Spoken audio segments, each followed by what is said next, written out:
Hello, everyone. This is the first event I have done in over 12 months. And this is the as in face-to-face, in flesh, in the same room, breathing the same air event. And this is the first time I've seen Sarah in over 12 months, and we're friends, so we are just going to talk and never mind us. My name is Maria Tumarkin. I am a writer and cultural historian and a great admirer of Sarah Krasnostein. But we're friends, so it's going to be cringy if I continue praising her, so there won't be any more praise. I would like to acknowledge that we are meeting today on the lands of the Wurundjeri and Boonwurrung people of the Kulin Nation. That land has not been ceded, and I pay my deepest respects to their elders and to any First Nations people who might be here in the room or who might be watching a recording later down the track. This event is, I'm just checking because I no longer trust my brain or my capacity to remember, or I've forgotten how to be in the world, so forgive me for that. This event is presented by the Willis Centre and the State Library of Victoria. And I've been asked to remind everyone that people are required to wear a mask. You're all doing that whenever you are unable to socially distance. And this is particularly important when you go at the end of this session and buy Sarah's book and wait for her to sign it. And talking about book buying, readings are managing book sales tonight. And Sarah's books will be available from that table, which I still cannot see, but apparently it's there, just at the very back of the room. And from 7:33, if we finish at 7:30, Sarah will be signing books, and there are 12 pens that Sarah will avail herself of if required. And I have no time for introductions because I have too many questions for Sarah, and we will just talk very fast. I think that's our natural tendency anyway, so it will be like two events in one. Anyway, let me just go with my first question. Sarah. So in the trauma cleaner, you had one person anchoring the book. And this was is a very, very complex person of many lives and many dimensions, but nonetheless, it was a singular human being. There are 6 stories in The Believer, and there are many, many people, and I should have counted how many people. I haven't done that, but nonetheless, there are many, many people in this book. What I'd like to ask you first is, how did you know, in encountering people, that these people were going to kind of pass through this threshold and become not just people Sarah talks to, but people Sarah wants to write about, which is another way of asking you about your research, right? How do you do research, and what needs to happen for you to know that this is the person that, at least theoretically, you would desperately like to write about in this particular book and more broadly? So, the short answer is that I don't know for a very long time. So there were other people that I was speaking to who didn't make it in because either there wasn't enough of an arc to justify including it in this particular book, or because I could only get to a certain depth. Or because what I had hoped to find was just not there. And we might see them another day or not. But the disappointing thing for me, because I really do like a replicable process, I like a process that I could apply each time. And so far, the process is completely different for each book and each thing I start writing. And so it really is. There's always something at the start where I think, oh shit, that's interesting, I want to know more about that. And it's not mercenary in the sense of, I don't think, oh, that would be great to write about, or people would want to read that. It's more, I need to know more about that because I'm dying of curiosity right now. And so they all share that in common. And then there's always the difference, like if everything aligns and they're happy to be interviewed and annoyed for the period of time that, I would like to interview and annoy them, then it's a question of kind of interrogating the gap between what I thought I was getting and what I've actually gotten, material-wise, and what it means, the difference between what I thought was there at the beginning and what the material before me is actually telling me. Which again, for somebody who really prefers this, you do all your homework and then you write up the work, it's not at all like that. It's the material, in a sense, kind of controls me by telling me, actually, I'm not going to fit into that shape. I'm actually saying something entirely different. So yeah, it was a process of following all those rabbits down their various holes, and trying to make them sing together as a form rather than having one particular individual be the focus. Because if I wanted to do that to the death doula, Annie would have been her own book. She certainly justified it, but I wanted a different challenge here because I thought what she was saying kind of had so many echoes and correspondences with the themes that I was hearing in these other stories. So other people who didn't make it, quote unquote, even though you desperately wanted, I used the word desperately a bit too much, okay, no more desperately. You really wanted to write about them, but you did not feel like that they belonged in this particular book. Yeah, or they did belong, but for other reasons, the story wasn't going to kind of continue.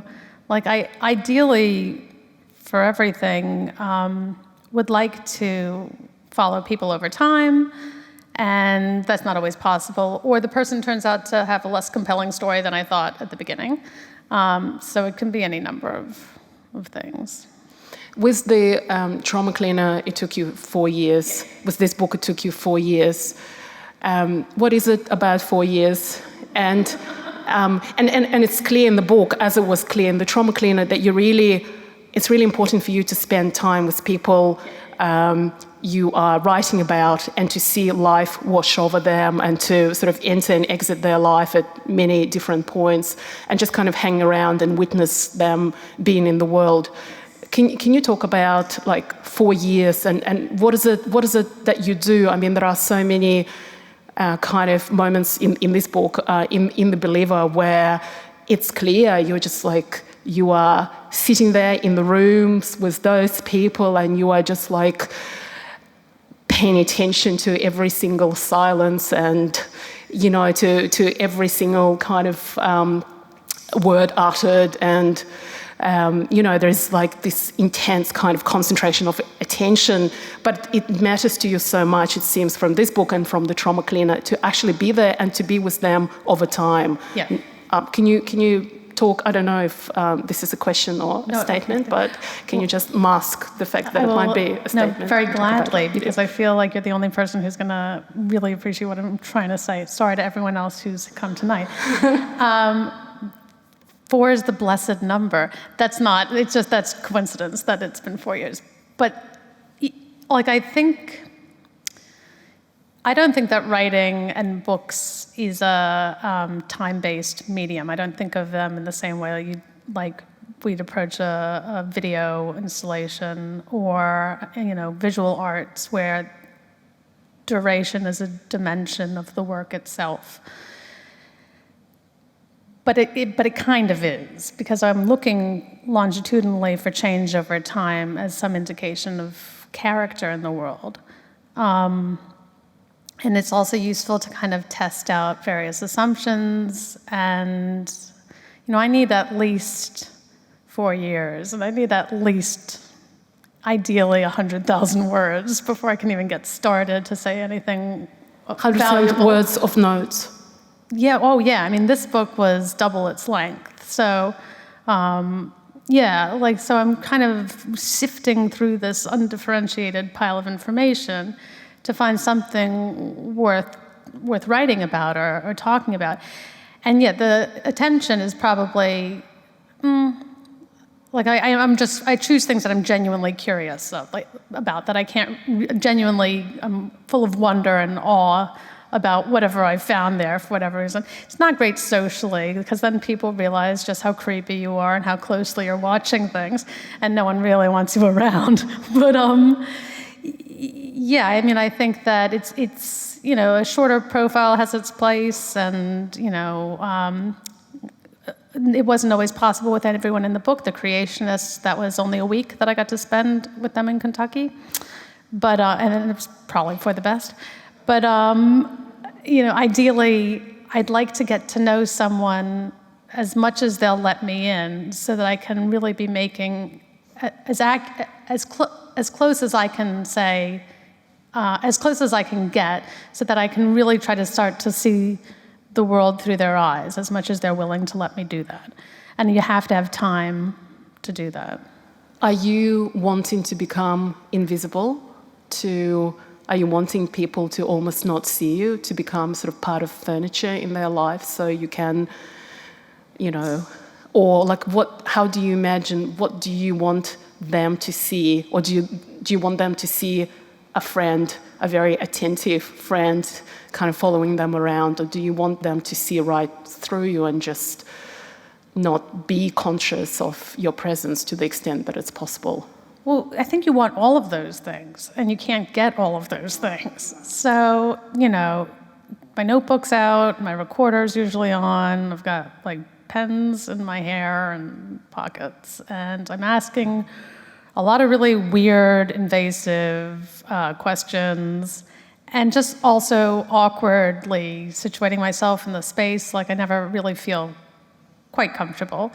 So that's important, because you need to be, like, ethically, it needs to be clear why you're hanging around. And it is kind of clear anyway, because I choose places where I really don't belong. But to have any of the kind of conversations where you start to understand the interior landscape of the person that you're interested in, they do look like conversations. I mean, I don't know if I'd use the word friend, but they're very honest conversations, and they're also circular conversations. I don't have questions and answers most of the time, like questions set out in a notebook. I mean, I have a few, but they're only just starting points. So while I don't expect that person to be interested in me in the way that there would be a normal back and forth in conversation, it does inevitably lead to a sharing of like feelings, because I'll be like, oh, well, I never had that experience of spotting a UFO, but I can understand the feeling of wonder and uncertainty and all of that. So you're accessing a certain feeling, or a similar feeling, is part of accurately understanding what they're telling me. So you just do the best you can to balance all of those different roles without being dissembling or, tricky. You said looking for places. You said something a little bit different, but places where you do not belong. Was this kind of what you were looking for expressly, places and where people inhabited a reality that was not kind of recognizable and inexplicable to you, at least at the outset? Is that where your curiosity kind of was taking you? Yeah, I mean, I think yes is the question, but I mean, is the answer, but to the question. And I think probably always doing that, but I don't particularly. I don't think that's like I don't have to think about my thinking. I don't particularly feel like I would belong in many places, and so I think most writers also have this natural kind of apartness, which is not really an affect. I mean, I think it's useful in the writing, but you never really feel comfortable in most milieus, or you're always watching yourself. Yeah, so that's not a great thing to have, but it also is wonderful in terms of your aliveness to differences and things that you don't take for granted. So yeah, I mean, I don't consciously seek out places where I'd stick out or where I don't know what's going on, but I think those are the ones that have drawn me so far into those different worlds, yeah. I mean, I'm thinking that there are, and you mentioned before that Annie, the death doula, could have been, and I can so easily see it, her own book. I think Lynn could have been her own book as well. I'm interested that you could have chosen 6 stories that were that had your people at their core, like Annie, like Lynn, no matter how profoundly different their life circumstances and how much you have learned from them, they are your people, and when I read the book, I absolutely recognize them as my people. And then you choose people who are very, very different, and we will always feel this distance. And you start the book with talking about distance, and it feels to me like this is very serious for you. This idea that you don't want to kind of find people that you can just dissolve into or lose yourself into or identify with, or they're me and I'm you, that you're looking for people with whom, alongside those other people, with whom you cannot breach. What's the word, bridge or breach? You are the native speaker, please correct me. That distance that you want to. And in many of the stories you tell, that distance is there. We cannot get close. I cannot get close, and you cannot get close enough. Why are you doing this? You could have had 6 Annies. You could have and that book would have we would have all wept all the time, right? Just every page, just the most productive, euphoric weeping, and we all need to weep. But there is something very interesting, I feel, that's going on, and the way that, and I have a theory that you're working against this idea of identification. So as a writer, you don't want to identify with your subjects, and as readers, you don't want us to identify with you. So you're constantly creating these kind of more complex relationships. Is that am I talking out of my fantastic. bum? No, that's so. There's 2. I've got 2 points. Probably we'll forget the second one. I'll just start with whatever. One is good enough for me. Yep, yeah. It's easy to make the argument that we should all, get a little bit closer to things we're uncomfortable with because, look, these people are just like us. That's not particularly interesting. It's more interesting to be like, these people are nothing like us, whoever that is, probably people that buy literary nonfiction. And they're still worth listening to.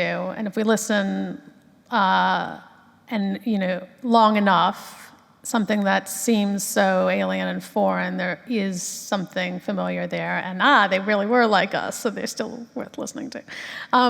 So I think it's, we get to the same place, but it is more challenging to get there. Also, I think subconsciously, as much as I have access to this knowledge, I really do think that, trying to get closer to something that I can't understand is definitely an important part of my life. And I read about my own story, I read about my own history and my family, and kind of the child's impulse to understand something that is not intelligible, and thinking if we could just understand, we might feel safer in the world. And the knowledge that not all things can be understood, and not all people are going to become cracked open and knowable to us. That's also a reality as well, and that's something that we can also get closer to. So distance is something that I'm really interested in, and how it plays out. You talk about listening. I'm very interested in your conception of listening. At one point in the book, you say, when you're dealing with a person who is not your person, right? You say, listen to her, not to her words. It's almost like you're telling yourself. And then but you're also listening to every word, as I've mentioned before, and there is a beautiful moment I cannot find. These notes are not very useful, but there's a moment when one of the women from the Mennonites, you talk about the inflection with which she says the word the Bronx, and the whole history of how she says it and what it evokes and what it carries. So there is this, on one hand, this listen beyond the words, through the words, around the words. And on another hand, this absolutely kind of intentional and super focused listening to kind of every word and to the silences. How do you think about listening, Sarah? I would like to know what you think about this as well. I will answer it, but I would like to know how you do it in your interviews as well, because I have no idea if what I do is normal or correct, but it would be a good standard. I have the recorder out most of the time, so I'm listening. I want to get it accurate. I want the factual reality of what is being said to be, on record, because that's the truth of that person's experience as they are representing their own story. But at the same time, I'm as interested in why they're saying what they're saying and what they're not saying. So all of that is part of the listening process. And I think it's most interesting because we have to think about how we're receiving the information, because we're always locked in our own subjective position. We're bringing all of our own history and shit to the table, and that's the filter through which all of that understanding is run. So when I listen again to what's being said, I'm listening to how I'm receiving, the message. And I think in the book when I say that, it's one of the creationist scientists. She's a microbiologist who believes in the literal truth of Genesis and believes that all theories of evolution are misguided, that the world was created in 6 days and is 6,000 years old. And she was saying this to me again and again and again in the interview in various ways. And, I had a week at the Creation Museum where she worked. I saw her lecture a number of times. I had read thousands of words that she'd written on her blog. And, sitting in this room with her, so I had the factual information she was giving me. But this justification that she kept coming back to about, well, it has to be this way because if death didn't exist as a punishment for sin, then why do we have death? That would be an unjust, bad God. And so this was a woman who has a PhD in science from an accredited university and reads the New York Times and the proceedings of the National Academy of Sciences and, functions in the world with her jar of healthy snacks. And it was so dissociative for me to have all these things happening at once. And it was like, okay, well, this is the armor of story that she's built around a vulnerability that she cannot tolerate. And while what she's saying is pretty weird to me, that impulse that I think I hear and what she's saying again and again, the way her face looks when she's saying it, the way her throat tightens up when she says it, I can relate to all of those things. Might not be true, but I am well enough with the suspicion that I am comfortable presenting that as the truth of that conversation. So I don't know, so I'm listening to that, and I'm also listening. How does it work when you? Can I talk a little bit more about you? Yes, I will not forget. There are people to remind me about. Because I was thinking about it in axiomatic. I was thinking again and again about how those conversations. I think because I have not sought out people who are so alien to me. So this is one of the reasons why I just find this work is kind of so incredible, and the challenges that you give to yourself as a writer of nonfiction when you do not come into, there are people in there who you develop a very powerful and palpable connection with, and there are people where you are just every moment, even when there is a moment when they laugh at you or joke about, how you would be much better at contemplating your sins if you were allowed to have, a little bit of pizza, just joke about fasting. And even in that moment when they laugh, in those moments of momentary closeness, you are constantly reminded, perhaps even more acutely reminded, of how just, that they're looking at you and, they think, she's going to hell, and you are on the opposite sides of all kinds of barricades, and I think you do this work of putting yourself in this direct and continuous contact with people who will always feel that way about you, and you will always feel that way about them. That to me is like incredible, because I don't do that. I go to people who just I am undone by and who I admire, and I think maybe in my next work I need to push past that. So I'm learning from you and kind of watching you do this kind of work. And I think one of the incredible things that you do in this book is how you are able to let us know you're not erasing yourself. And I think it's your presence in the book. And I think no one in Australian nonfiction can do what you can do. So you are there, you're not pretending you're not there, you're not a fly on the wall. You know, we know that you are in the room, we know that, you know, you are being served, you know, whatever, like a cup of tea, etc., etc. But you never get in the way of these people. You position yourself in such a way that we do not have to experience you as the filter through which we meet everyone. It's like you are there and you let us know all sorts of things, including about your reactions to what's going on. So you're not trying to be objective, or you're not trying to be detached, and yet you are able to write in such a way that you tell us how certain things sound to you. You tell us about, you know, when Annie says, oh, that's wonderful, how you have like a racing, you know, panic going through your body. You tell us about your body, you tell us about your mind, you tell us about your skepticism, but you do not center yourself in your writing. Again and again and again, you are able to put yourself to the side of the frame while remaining in the frame, which I think is, you know, really remarkable. And I'm just really, and I think it's also, I don't know, do you want to say something, or I may lead to a question, which, you know... I could listen to this all day. More. But, you know, like, I'm just thinking about your place in... there are many things to say here, but, like, your place in this book. And one of the things that is so important, I think, is when you tell us about yourself, it's not like, oh, now the real book begins. It's like, oh, now, like, you know.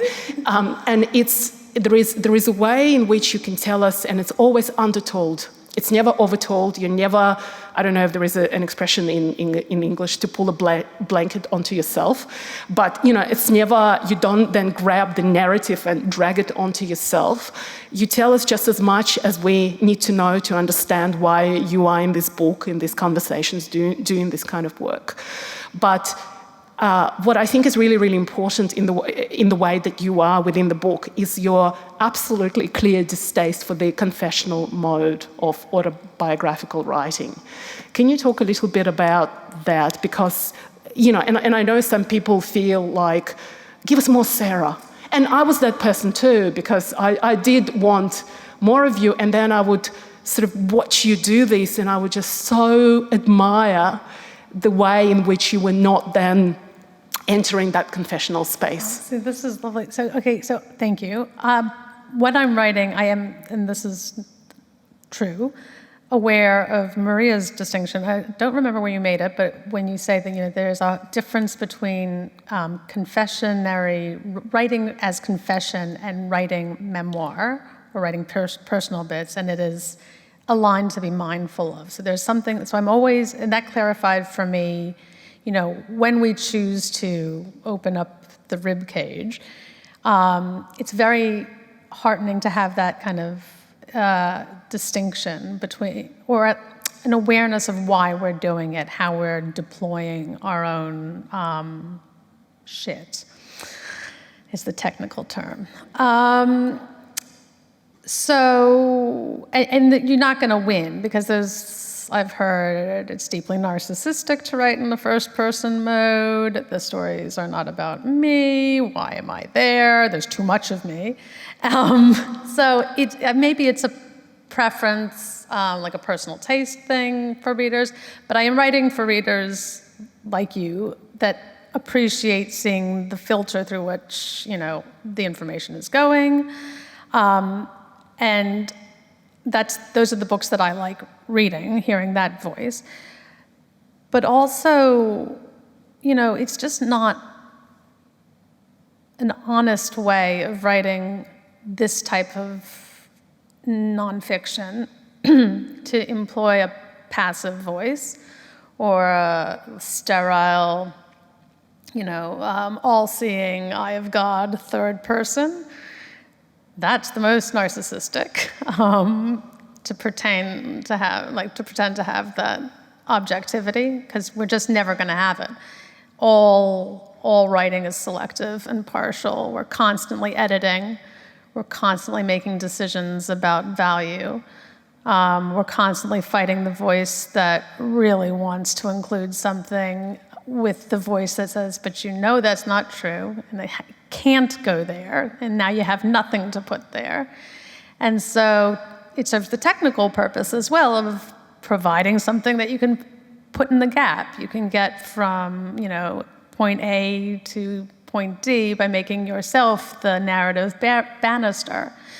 And also, this is pretty wanky, but it is, I think it has a good energy to it, because there is a kind of ethical contract when you're asking people to be extremely vulnerable about their personal experiences. And so the questions and the conversations simply work better if you are drawing on your own experiences. So why wouldn't I put that in the text? But it's also just how I see the world. So everything I write, and this is probably really bad to admit, but I only think of it all as one mode. I think of everything as an essay. And there's a really great, very confronting the first time you publish anything. Like, a lot of things are really weird, but one of the weirdest thing is, maybe it was just, I don't know. My first book was hard to categorize, and there were a lot of conversations along the way about what shelf does this go on? And then you put it in true crime and people get angry because there wasn't enough crime. And then you put it in biography and it didn't really work there. And it was it's confronting. And also, at the end of the day, it's a marketing decision and it's not my wheelhouse. But I just think of everything as essay, in the strict sense of I'm going out there to try to figure out what I think about something. And I'm going to be using a lot of different techniques within the bounds of factual writing. I mean, at the end of the day, that is the holy contract, that everything in there is true. But there's different ways of getting there. And so the emotional truth of my reaction is true. The emotional, experience that I'm having when someone's telling me something is true. So I see everything in layers, and it's a real bitch sometimes because I feel like I'm drowning in detail. But when I started thinking of that as a useful thing and not as, oh shit, I can't see the big picture. So when someone's like, what do you think about feminism in Australia today? I have no way of making any overarching monolithic conclusion because I just see pixelated individual details. But that, if I can kind of write in a way that captures all of these things simultaneously, then suddenly questions about voice and structure start to be resolved. It's not a headwind anymore if I can just kind of reflect how I'm processing the information. It's a really long answer. I don't even remember what the question was. Well, thank you.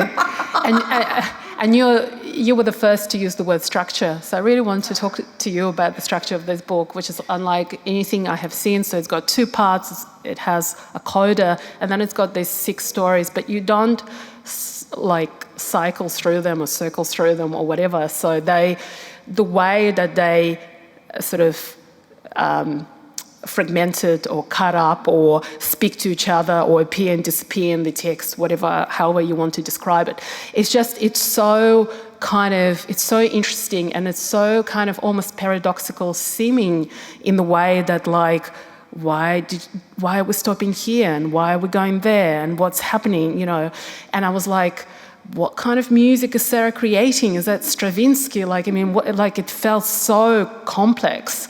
And one of the things that you do, which to me again was a kind of a sort of a reminder of how both rigorous and disciplined you are as a writer of creative nonfiction, and how you do not avail yourself of any tricksiness or any kind of manipulative potential of, writing about other people, especially writing about people, with that excruciating vulnerability, to quote the book. So so for instance, there are many moments where,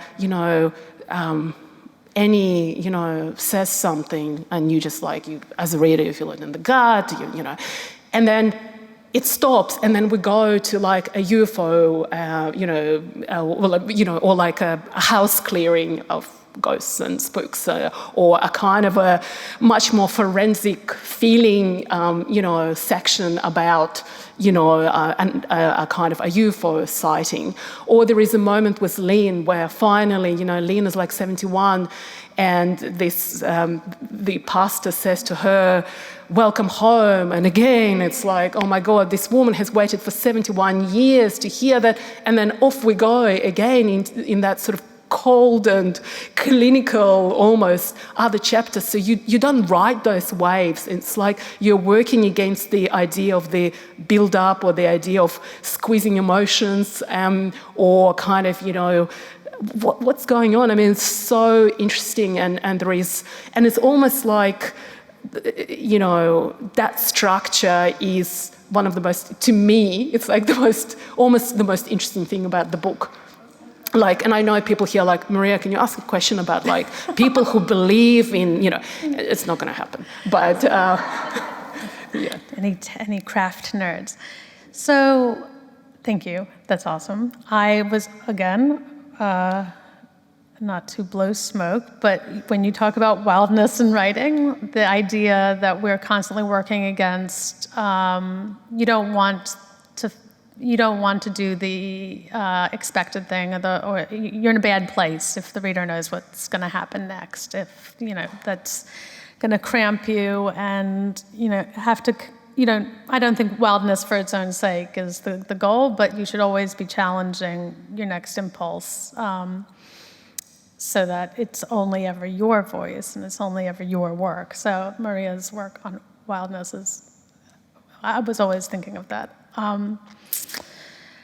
Again, this is indulgent and weird, but I will only be able to be on stage with you now, so I'm going to quote Adorno. Dissonance is the secret of harmony. So I was always thinking, I was reading a lot of him during this, and this, Theodore Adorno, writing that the true, I'm going to butcher it, but it's like the notion that true harmony is not achieved by, spuriously massaging something into a form, but rather making space in the work for contradictions to reside next to each other. I thought that, all of these stories and the impulse to piece them together stemmed from stumbling on this Mennonite choir in a subway station in the Bronx and being struck by how bizarre and how beautiful it was all at once, and thinking, what would a truer choir sound like eventually was my question as I was working on these stories, like mostly sequentially, but sometimes side by side.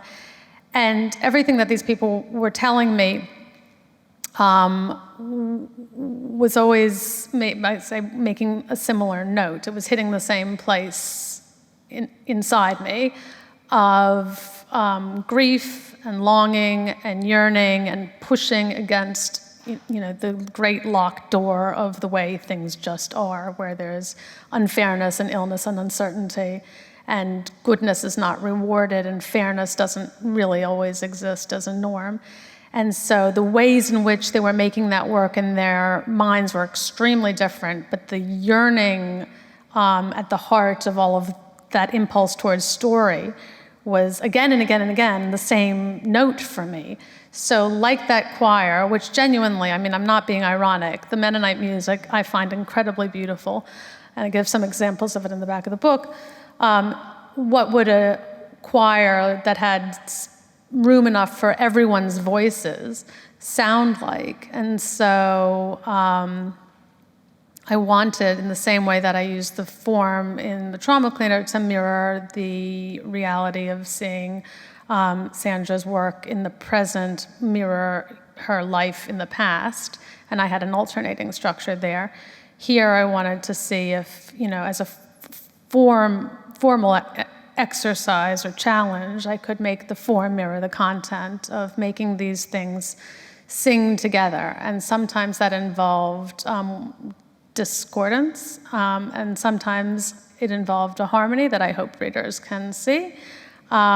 But it would, I think, and it should, I hope, be a little bit jarring at first, because that's life. I mean, you just open up your Facebook page and you see that that's life. So, but if we can listen again, like in the way Annie says, you can always get a little closer to something. So even, just to look and then to look again, then you can start to see that they're all talking about the same sort of feeling. How did you know how to end the book? You sort of ended at the beginning of the research process, right? You ended essentially, there are many endings, and they're not, people talk about false endings, but I don't think they're false endings. There are just many endings to the book, at least 4. But, fundamentally it's the choir singing, right? Not the first time that you see them, but it's that, and perhaps you have a more complex response to them. It's not just being struck in your body, there are other things going on because you already know them. But how did you know that that was the end? So the research with the Mennonites concluded 2018, but because I'm creepy, I like to check in, and I could see, their lives continuing to develop, and I would also listen to the music, which by then had become part of my process in writing the book. And so, and I was drafting those chapters. Each of the chapters was drafted about 30 times. So I was constantly going through... Each of the smaller chapters, of which there are 46 or something. So, but the stories that they came the stories, from. okay. And then the chapters. Yeah. So I was always thinking of them. And then, when you write, I don't know what the process is that you do, but you kind of doing this micro work on each individual thing. And then as it becomes a book and it becomes more itself, you're doing micro work and macro work, and you're doing callbacks to the, start and the finish, and you're knitting everything together and trying to keep everything in your head. And, it was that kind of great pulling together that just happened, but that's like 0.00001% of the time that anything just happens. But it was, I think, what I had been working towards. So that the paragraph that ends the book was just it didn't change. You say somewhere in the book, sort of in passing, I do research for a living. Not I do writing for a living. Do you hate writing? Yeah, mostly writing is extremely bad. No, I had an electrician at our house the other day, and he had to go under the house to fix a wire, and he was like, "Oh, shit. This is the worst part of the job. You wouldn't do this job for if it wasn't for the money." And I was like, why? And he's like, well, I have to now get on my belly and crawl in the dark through the mold and get cobwebs in my face, and I don't know what I'm going to find there. And I was like, sounds like my job. And he was a reader, so he appreciated that. But yeah, it's like, Helen Garner says it's like digging a hole in cement. It's exactly what it's like. And if you're doing it right, I don't think much of what worked the last time is going to work the next time, and that's how it has to be. So, but I like it much better than any other job I'm capable of doing. So that's good. Do you enjoy it? No. Okay, great, okay.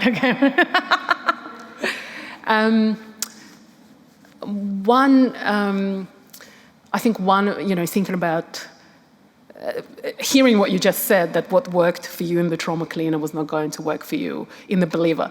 But one of the superpowers that you have as a nonfiction writer, to me, is your ability to present complexity and ambiguity in the self-narration of people you write about without undercutting them and undermining them. So you did it with Sandra really beautifully, where you let us know that there are conflicting versions. And there are so many ways in which the same story gets told, and there are these gaps, and there are, there is probably fabulation and all the rest of it. And you did it in such a way that you just did not undercut her at all. And I'm interested in how you think about your kind of sort of overlapping ethical obligations, both to your readers, to let them know what's going on, to the people you write about, which I don't like to use the word subjects, so I'm just going to refer to them in a clumsy but, the way that I like, people you write about, and perhaps to the subject matter itself, because those sets of ethical obligations are often, or can often feel like they are fighting each other. Yeah. How do you think through that?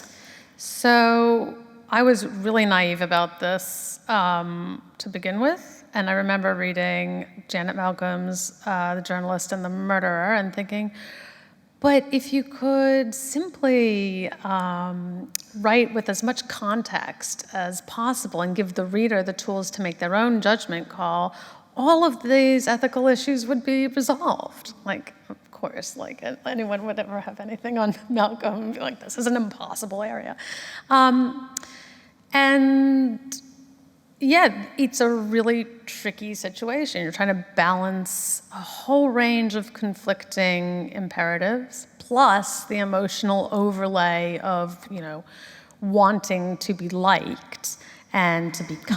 By your readers or by people you write about? By everybody. By everyone, right. Like in Veep, when the guy's like nice to everyone and she's like, stop it. You're like the mayor of a country that no one gives a fuck about. And it's like, this idea that you have to make everyone happy. And but I think as women particularly, like that is definitely a thing that we work towards and that we work with. And it's a kind of poison for your writing. But it doesn't mean that it's not there. So that's a long way of saying that I still think context is important. I think if you, through, again, selection and editing, put in as much of the background that explains why you've made certain judgment calls. So if you're not accepting what you're told as truth, or you're not able to be well with presenting what the person would like you to write, then you can put in the reasoning process to how you got there, and readers might have their own opinion, and that's fine. I think there's a lot of complexity, and then there's not, because at the end of the day, it's factual writing, and the contract is with the reader, and you are providing in whatever way whatever standard you can live with. And I have a very sensitive guilt button when it comes to this. I mean, ideally, I wouldn't be neurotically applying the actual law of evidence, but that's not always going to be possible, or rarely going to be possible in this area. But you have to be able to embody a feeling of this is the truth. And when something is true, and when you're trying to deceive yourself. So at the end of the day, that is the highest obligation, and everything else has to kind of bow before it. It's like the jealous god of truth in factual writing. So you're going to have to tolerate people not being happy with what you've written, people making bad judgment calls, thinking you're a bad person, or wishing that it was another way because it's not redemptive and doesn't give them the satisfaction of another kind of possibility. But it's a pretty good kind of lantern, because you always have that question: is this true? I'm just looking at the time. I just want you to know that I've swallowed a couple of questions here, but I just want to ask you something else before we run out of time. One thing I wanted to ask you about is you say in this book, and you say it I think more than once, and it's important I think to this book, that there is a difference between a human life and a story of a human life. And then there is a moment in which because we have to remember that Sarah is, a criminal lawyer and a legal scholar, right? It's there in the mix as well in some ways. And then you come in, I think, in relation to Lynn, and you say that law deals with stories. Law deals with, not with actual lives as they're lived, but with, with the narrative, right? And that's why, you don't say that, I'm finishing your sentence, and that's why it gets so much wrong, right? Can you talk a little bit about that both, and how you see that distinction and the importance of that distinction, both as a writer who's trying not to forget that when you're writing a story of a life, you're not writing a life, that it's not one and the same, and also as a legal scholar, when you're seeing how law fails to see what actually happens and to respond appropriately. How much time do we have? So that's the chapter. So Lynn was... sorry, I should have provided... quickly, please, sorry. Imprisoned for 35 years for murdering her husband, who was an abusive man and threatened her and their son. And she was imprisoned at 35 for 35 years. And I met her 4 months after she was released. And the circumstances are such that there would be a reasonable argument, were that case prosecuted today, that it was a lesser homicide offense because she was acting defensively in a very abusive situation. Unlikely that she would have been treated as a murderer. And I was looking at her appeal, and I was listening to what she was telling me about it, and reading the judge on the appeal. She was found guilty twice of this crime after a successful retrial. And the language of that appeal was that, painted her as so malicious and so evil, and it didn't match the person that I knew. So I was thinking about, I think the answer is that it comes down to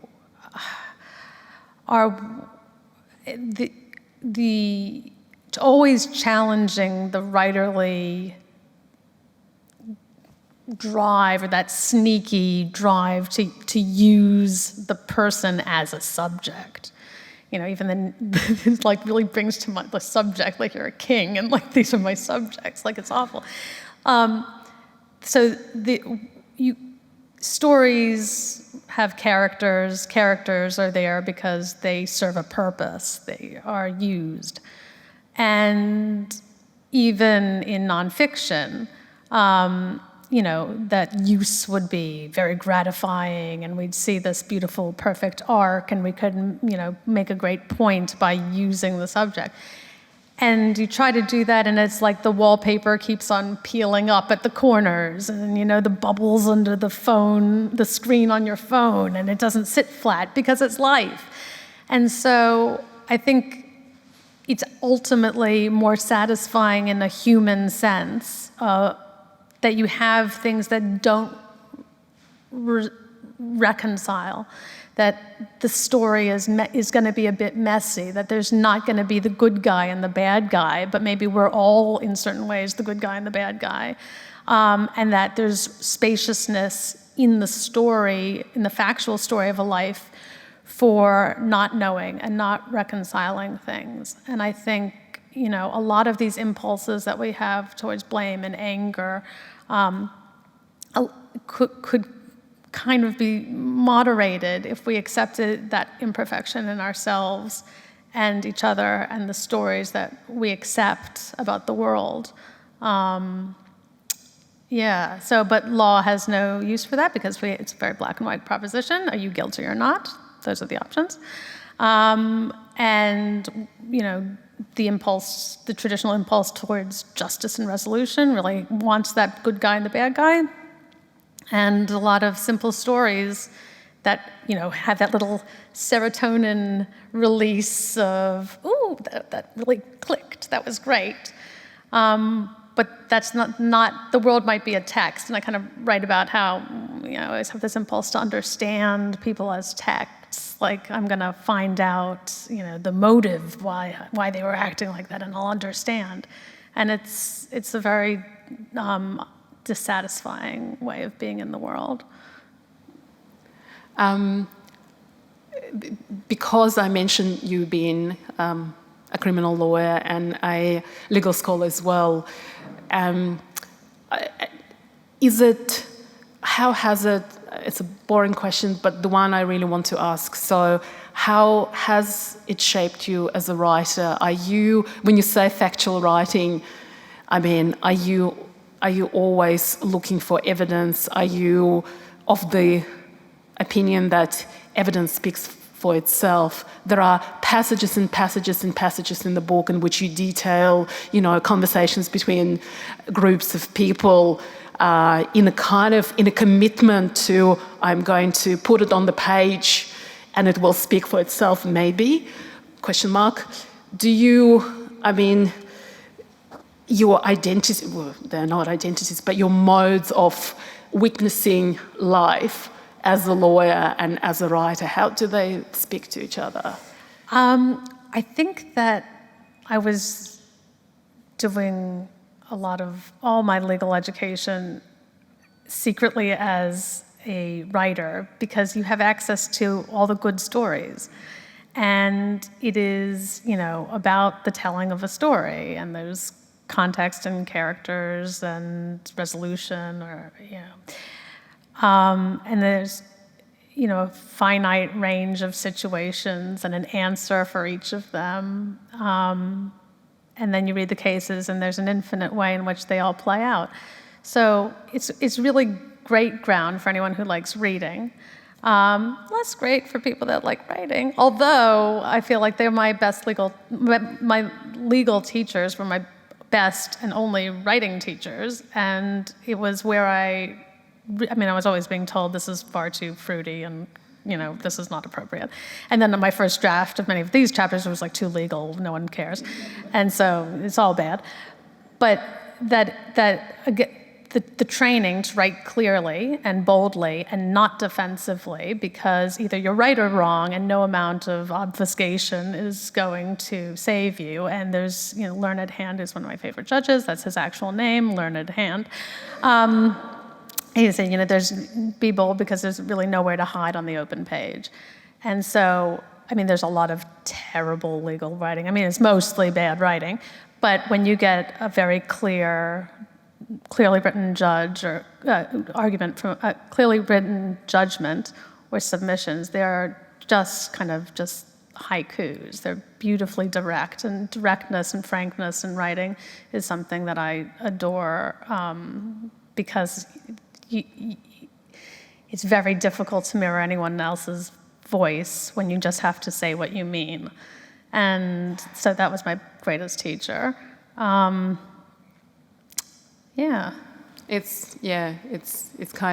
really important what you're talking about not hiding on the page and being, as Harold Pinto, I think, said, being open to all the winds, and not hedging your bets, not sitting on the fence, not sort of just saying it, and whatever will come, right? Yeah. And that's that is a brilliant quality. We have 1 minute. Sarah, you have to answer this question very fast, okay? Humor.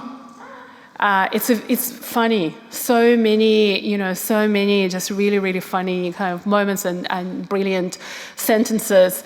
But humor, when dealing with people who are, not everyone in this book, but some of the people who are frequently ridiculed and seen in cultural terms as ridiculous, humor is a kind of double-edged sword, and you had to be really careful.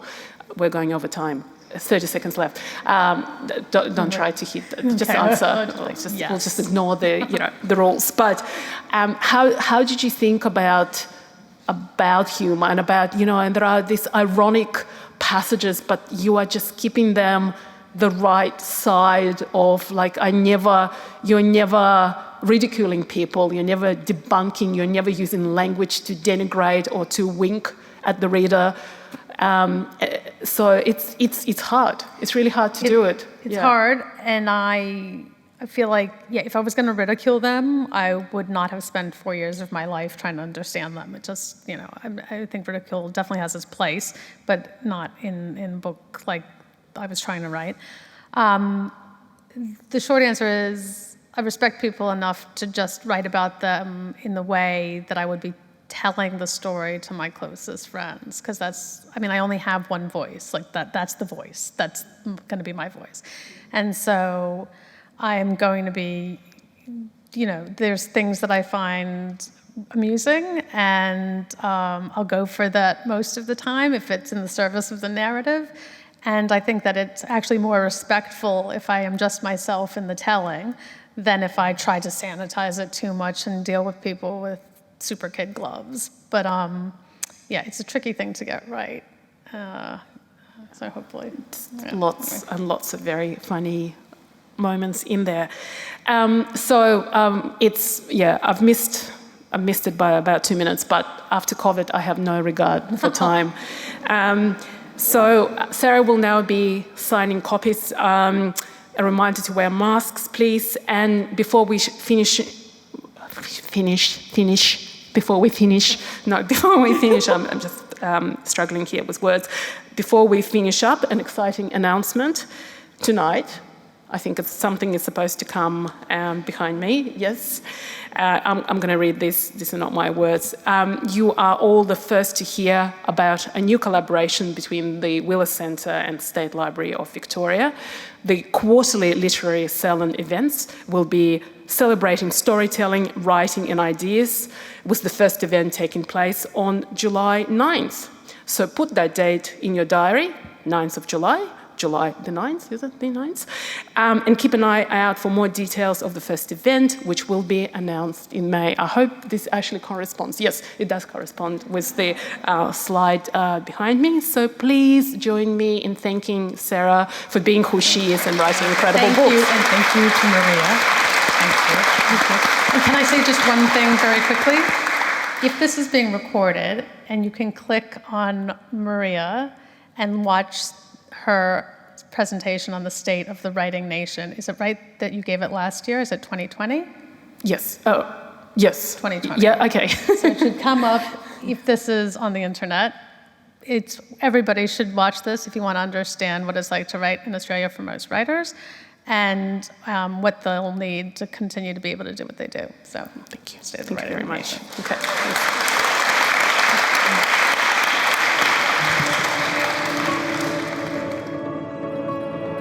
Visit wheelercentre.com for the best in books, writing and ideas from Melbourne, Australia and around the world.